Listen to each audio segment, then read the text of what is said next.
Yes, good afternoon, everyone. Today I have some very good news, some very great news, and it's not actually, it's about me, but it's about someone else. I have a good friend that I really want to shout out. I'm so thankful for this person. This person has played their part in my life very well. They have always been there when they're supposed to. They have never missed a beat. Anytime I needed them, anytime I needed anything, they were always there. They showed up right on time. And this person, I never had to worry about if the job was going to get done, because they not only did the job because of just what was needed to be done, but they went over and beyond the call of duty. This person has been definitely consistent. This person has been faithful. This person has been a great part in this person has played a very important and vital role of who I am today and who I am continually becoming. And I just want to take this time out. I'm just so excited about introducing this person. I just can't keep still. Anyway, yeah, I just want to take this time to shout out my friend, my pal. I'm so glad. Out of all the people that I know, out of all of my friends that I can talk about and I can acknowledge today, this person deserves truly a public display of affection. PDA to you, my friend. So, my friend, I think everybody knows him. Yeah, it's a he. I think everybody knows who my friend is. He's famous. He's quite famous. If you don't know him, you're gonna find out who he is in a minute. I'm gonna reveal his name. But I just believe that everybody knows my friend. Somehow, some way you have ran into him. Somehow, some way he has been to your family functions. He has been to your cookouts. He's been to your job. He's been in your house. He's been in your relationships. He's been all up in your business. It's my friend. My friend, your friend too, you'll find out. So the person that I'm talking about, and my friend, the one and only Judas. Yes, Judas, I love you. Hi, Judas, how you doing? And I'm talking about Judas, Jesus' disciple in the Bible. Oh yes, he's my friend. Was Jesus' friend too. You see, Judas was the disciple that betrayed Jesus. But before he betrayed Jesus, he was there all the time. As a matter of fact, his role, his part, his position was betrayal. He lasted to just about the end. And I brought him up because when Jesus had went into the garden to pray, he had asked Peter, James, and John to stay awake and be the lookout. Those was his ace boom coon. Those was his three, his buddies, his pals. He asked them if they can stay awake and keep a watch out in case the soldiers or anybody would come to try to harm Jesus. So as Jesus was out there praying and crying and, asked his father, let this cup pass. And the Bible says that he was sweating because of the exertion, that his sweat was likened unto blood. He broke out in sweat and blood because it was so painful. But he said, I'm going to go in and do your will, Father. And when Jesus walked back to where his three homeboys were, that supposed to have been awoke to watch his back, he found them sleeping. But wait a minute. Jesus could have got mad at them, but he didn't. So one day I was in meditation and I was in prayer, and I said, well, God, why you didn't get mad at them? And God, the Holy Spirit spoke to me. He said, sometimes I on purposely cause your friends to be asleep. I on purposely cause your friends not to respond to you in your hour of need and in your hour of trial, in your hour of opposition. I have silenced them. They're asleep on purpose.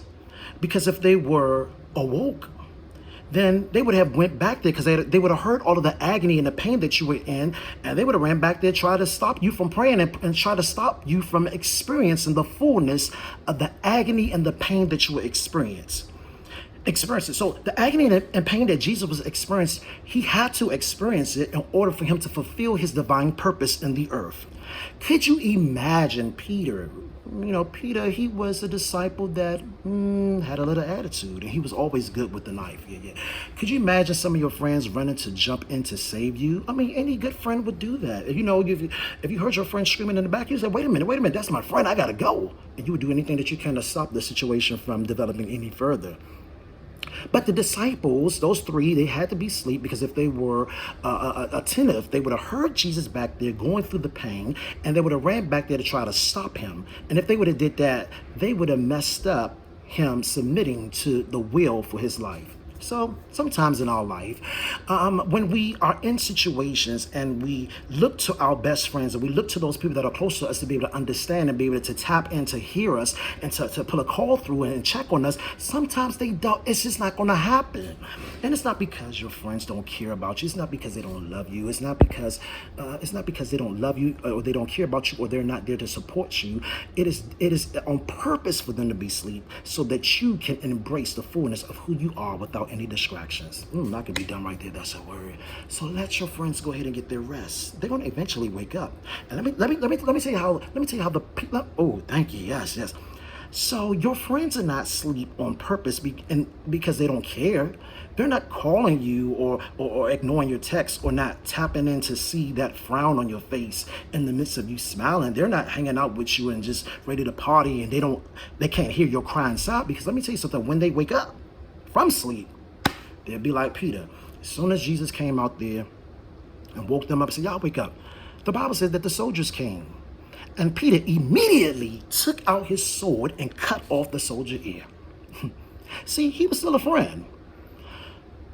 But he could not be available while Jesus was going through his time of releasing his will so he can accept the Father's will. And sometimes in life, my brothers and my sisters, our friends cannot be available to us, because we must go to that place of aloneness, that place of loneliness, so that we can find out who we are, so we can develop and come into the full maturity of what we have been designed and created to do before the foundations of the earth.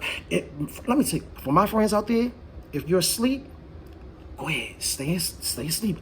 There are no alarm clocks. I'm not going to wake you, because I am determined to become everything that I've been created to be.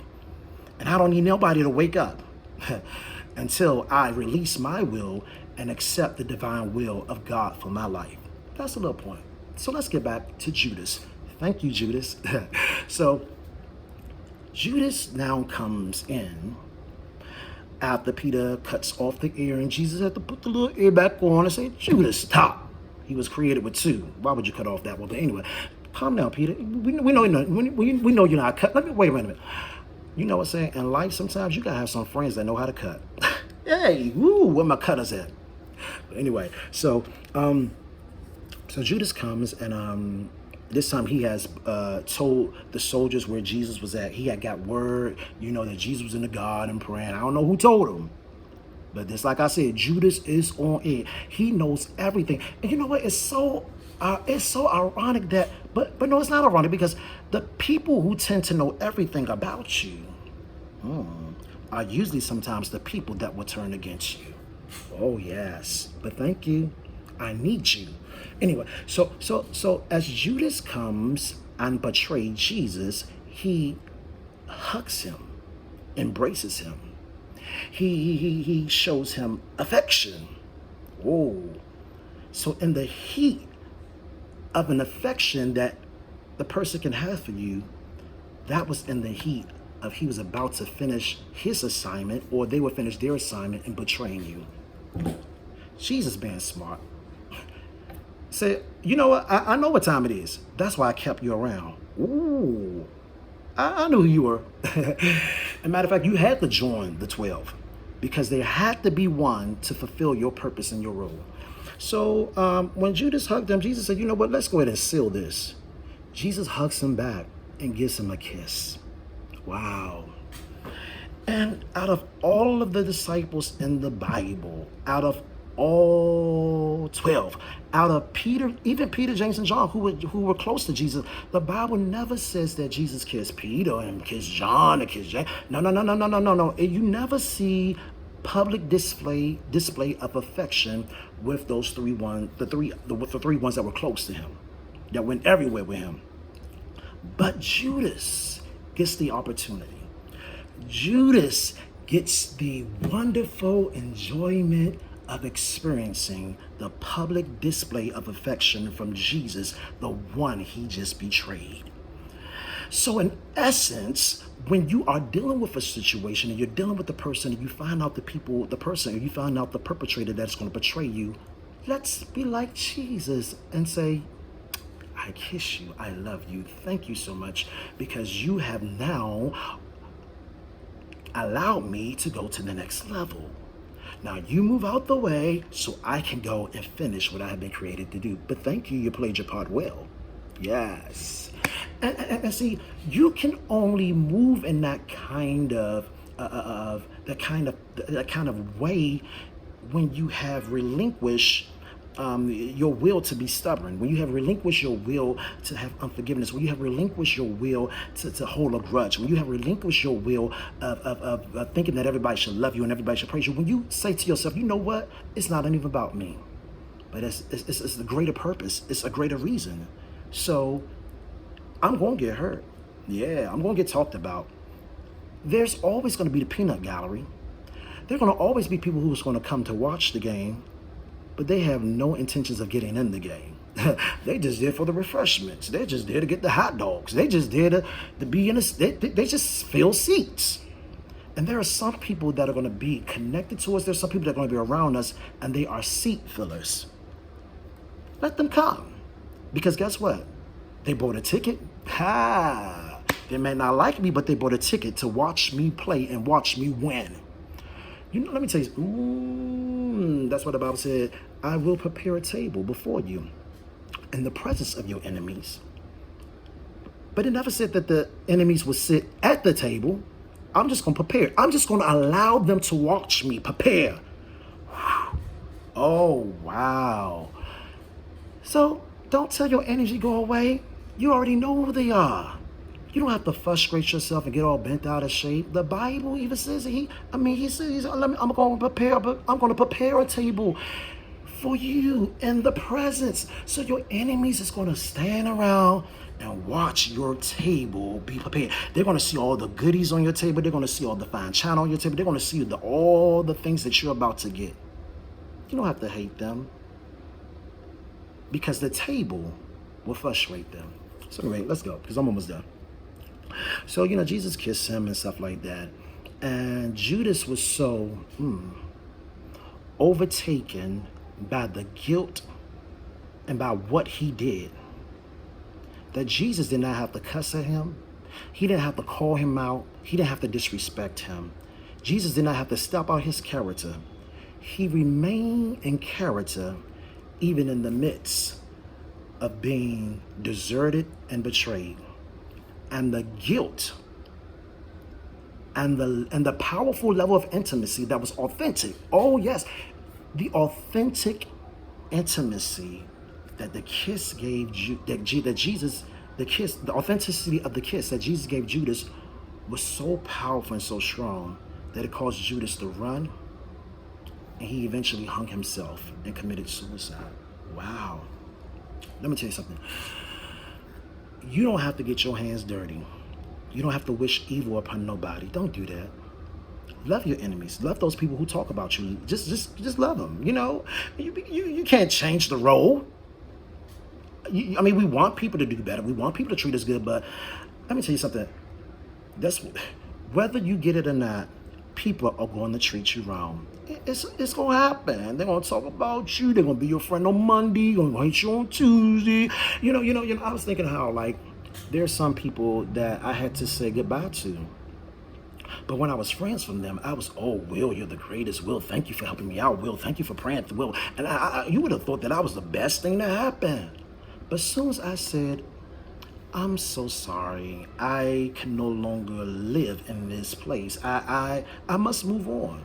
I still love you, but I have to move on. As soon as you make up in your mind that you're going to let situations go and let people go, then the anger in them, the manipulation, the control, all of those things that were laying at bay because what you were doing for them was suppressing it.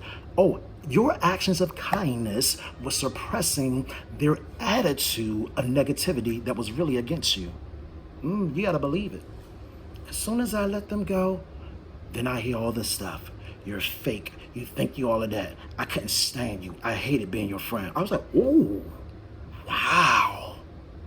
So So it took me leaving for you to release that. You know what? I did us both a favor. Because they shouldn't be carrying all that with them. But now that they released it and it's out in the open, hopefully they would deal with it. Well, you know what? That's how it is sometimes. When you're with people and things are going well, and they're the ones that are reaping the benefits of you being connected to them, they will say the most wonderful things about you. But when you get up in your mind, nah, nah, nah, nah, nah, nah, nah, nah, nah, nah, nah, nah.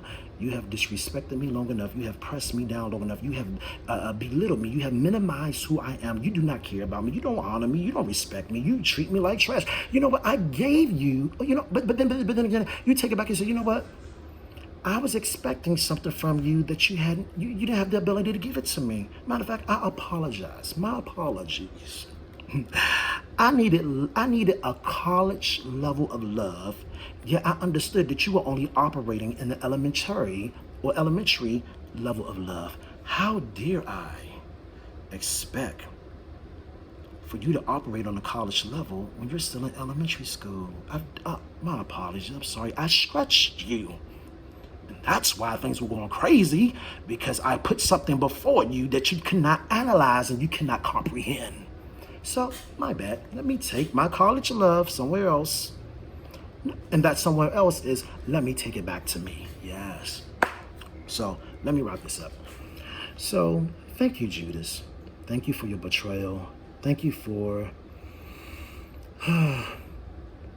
choosing the change that they gave you over choosing to recognize my change to go to another level, and also you overlooked the change that you needed. But anyway, change. People do anything for money these days. But anyway, so, Jesus' love, his kindness, is what drove Judas to a place where he couldn't even take it no more. Oh, Judas, he couldn't bear it. He said, you know what? I'm going to have to kill my own self, because I can't do this. And I'm not saying that we want to love people until they physically commit suicide. And, I don't want nobody out there killing themselves. Yet, the only thing you got to do is keep loving. Even in the midst of the end of the relationship, of the situation, of the job, do not retaliate. Don't do it. Keep your hands clean, because you got somewhere to go. The show must go on. Anytime you go and see a play, they have different characters that come out at different scenes. Point number one. If you don't supposed to come out to scene 5, you come out to scene 2, you done messed up the whole play. The whole damn play. You done messed everything up, and everybody is thrown off because you came out too early. So in other words, stay in the back until it's your scene to come out in the front. Ooh, that's point number 1. Point number 2 is that when it is the character's last visible presence in a scene, then that character does not come back from the dead unless that's a part of the play. That character can now go in the back and eat some refreshments and get their clothes, take off the costume, and wash their face and get ready to go home.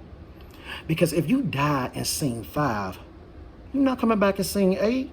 Baby, it's over and done with. So in this scene of your life, for those characters that have died, and they're not coming back because their job is over, go ahead on to scene 6, 7, 8. Go ahead on with your life, because the play is not over yet. The story of your life is not over. People come and go. As a matter of fact, we're approaching the season of autumn, the season of fall. And the season of fall is when the leaves on the tree begin to not only change colors, but they begin to fall off and die. What perfect time to be in to examine your tree and shake a little bit. Because let me tell you something, some of those leaves will fight to the end to hold on. Them leaves are, I'm not falling on this ground. But if you shake a little bit, I think the gospel of Dottie Peoples, I think it's name, she says, shake the devil off. In the name of Jesus, shake the devil off. No. Sometimes you got to shake those leaves off, because they've served their purpose. Those leaves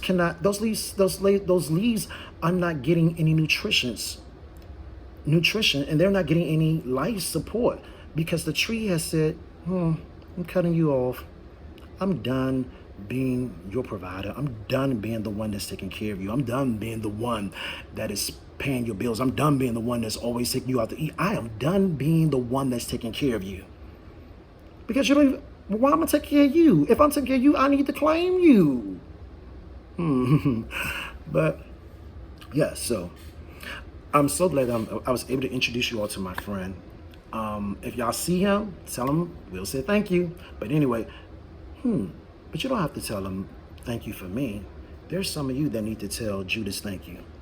Yeah, some of y'all dealing with some Judases. And guess what?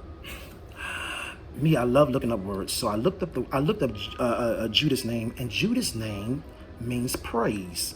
In the Greek, Judas it comes from the origin of the Greek language, and it means praise. Oh my goodness. And it's the same as the word Judah, which means praise in the Hebrew. And I said, well, wow. The person that betrayed me didn't come to hurt me, but they came to praise me. Whew. Oh my goodness.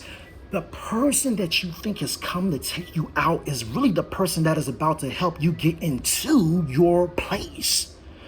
Oh my God, I felt, ooh. I'm not going to preach, but I feel something burning in my soul.